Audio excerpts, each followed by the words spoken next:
Unscripted.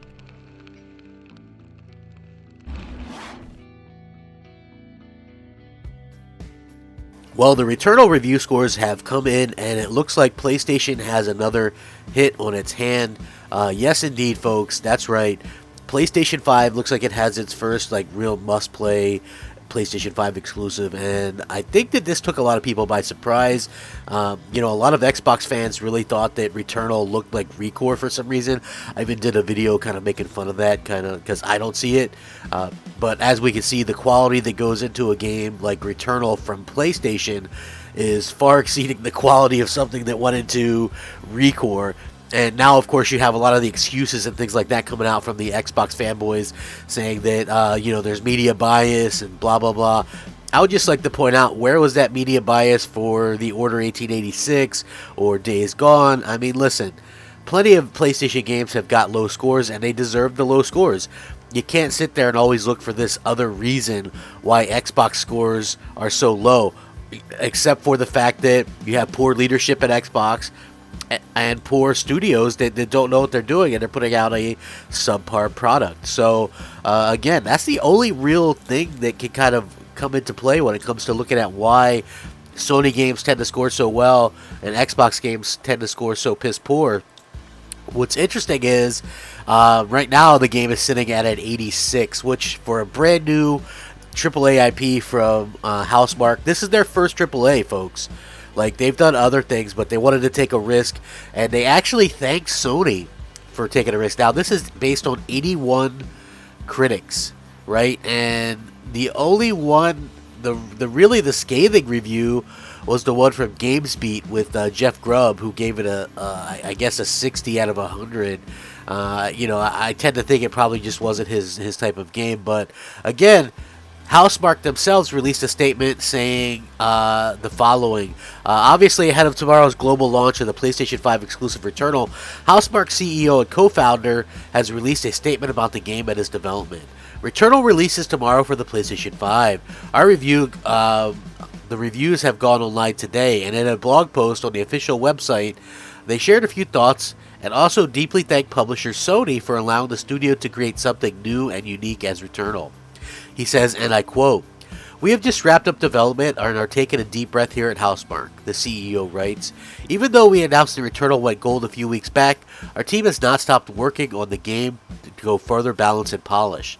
This might probably be hard to believe if you aren't the insider in the game development scene and haven't been part of skipping a game yourself. There's always something you think you can improve, add, or polish to. I think it is not even possible to develop a perfect game with everyone in the team thinking that we have now accomplished everything we ever dreamed of when finally setting the game free out to the world, and therefore we've worked on the first day patch trying to make the game even a little bit better up until the last moment. When we started our pre-production of the game almost exactly 4 years ago in March of 2017, we never would have imagined how big a production we eventually would be making. Looking back, it's almost incomprehensible to think that we were working on 4 different projects and we only had 50 people in-house at the time. We were finalizing 2 different projects, Nex Machina and Matterfall, prototyping and experimenting with multiplayer projects, later named Storm Divers, and we were starting a small production of a totally new game. In the age where game publishers are taking less and less creative risks, we are truly thankful to our publishing partner Sony, who has given us an opportunity to work on something very risky and has given fantastic support during the whole project. We are forever grateful for having this opportunity." So, again, they're thanking Sony for taking risks, and this is direct competition to what we've heard previously, from different people, that they weren't going to take any risks or anything like that in the future with their games. And so now it's like we see these type of games come out, and we see how everybody sort of reacted to them, and we see that Sony really knows what they're doing, right? Probably people looked at and kind of cast aside Returnal as something mid or something on the low end and thought it was going to get scores in the 60s or something. And you're going to follow this great looking game up with Ratchet & Clank Rift Apart, which looks like possibly the best graphics we've ever seen on a console so far. So yeah, it's very interesting to see the way that kind of people are approaching this. And then when you look at Microsoft, again, I'm not saying that there's a direct correlation into what people put out into Xbox versus, you know, Game Pass versus a full-on release. But it is very intriguing, to say the least, that, you know, Returnal is scoring very well. It's a brand new AAA IP. I think it's very important to get new IP out at the beginning of a generation, because that's when you're going to have the most success with it, because people are more willing to take a chance on buying it and things like that. But when you look at it, it's just like, it's kind of funny, because yesterday on the Xbox side, Second Extinction released for the Xbox. Now, it's only in the preview program. I totally get that, right? I totally get it. But at the same time, I saw all over Twitter and social media people go, yeah, that's definitely a Game Pass game, right? And what does that mean? Like, what does that mean? That's definitely a Game Pass game. You know what I mean? I think that it really just goes to show that, you know what I mean, that the games themselves that are going to Game Pass, for the most part, people are really kind of, you know, expecting them to really be subpar. You know, so I do think that that's probably exactly what we're talking about here. Like, people think, oh, well, a subpar game, that's a Game Pass game. And to date, there's not really much to really disagree with that. I'm not saying that there's not some good games in Game Pass. It is a lot like your basic cable kind of service, right? Microsoft will put something like Red Dead 2 in there for a couple of months, but years after it was relevant, you know, like GTA 5 is in there right now, but literally that game is like $10, you know, so years and years after something is relevant. So that could be a little bit of a problem for PlayStation or for Microsoft going forward. Meanwhile, PlayStation has back-to-back hits coming out, and it's really silencing all the critics and stuff like that. So yeah, bravo to them for being able to go out there and do that, and get such, you know, taking a risk and getting a game like that out there.